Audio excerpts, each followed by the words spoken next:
অভিনেতা দেব ভক্তদের জন্য সুখবর জানিয়েছেন। প্রেক্ষাগৃহে ব্লকবাস্টার হিট চলছে ঢালিউড অভিনেতা দীপক অধিকারী দেব ও অভিনেত্রী শুভশ্রী গাঙ্গুলি অভিনীত সিনেমা ধূমকেতু। এবার সে সিনেমা নিয়ে আরও একটি সুখবর দিলেন অভিনেতা।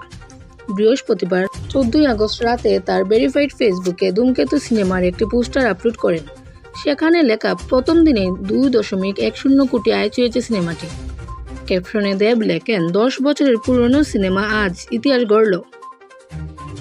ভারতীয় সংবাদ মাধ্যম হিন্দুস্তান টাইমসের প্রতিবেদন থেকে জানা যায়, বৃহস্পতিবার 14 আগস্ট সিনেমাটি মুক্তির দিন তাকায় ভোর 7টা থেকেই গোলমুখী হতে শুরু করে দর্শকরা। দীর্ঘ 9 বছর পর দেব শুভশ্রী অভিনীত সিনেমা দেখতে পাওয়ায় আবেগে ভাসছেন ভক্তরাও। রানা সরকার প্রযোজিত সিনেমা ধূমকেতু হৃদয়স্পর্শী গল্পকে কেন্দ্র করে নির্মিত। সিনেমায় কেন্দ্রীয় প্রধান দুই চরিত্রে অভিনয় করেছেন দীপক অধিকারী দেব ও শুভশ্রী গাঙ্গুলি। 2013 সালে সিনেমাটির শুটিং শুরু হলেও তা শেষ হয় 2015 সালে। একটা সময় ঢালিউড সুপারস্টার দেবের সঙ্গে শুভশ্রীর প্রেমের সম্পর্ক ওপেন সিক্রেট। এই জুটি দর্শক জনপ্রিয়তাতেও ছিল তুঙ্গে, কিন্তু কোনো এক অজানা কারণে তাদের সম্পর্ক ভেঙে যায়। সম্পর্ক ভাঙার মুহূর্তে ধূমকেতু সিনেমায় অভিনয় করেন তারা। নানা জটিলতার কারণে এতদিন সিনেমাটি মুক্তির মিছিলে আটতে পারেনি।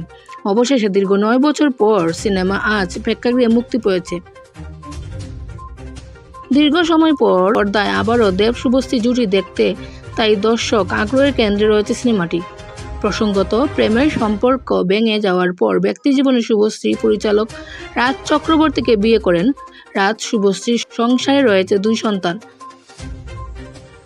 অন্যদিকে অভিনেত্রী রুক্মিণী মৈত্রের সঙ্গে প্রেমের সম্পর্কে রয়েছেন অভিনেতা দেব। সালমা ইসলাম, দেশ 24 লাইভ, সিলেট।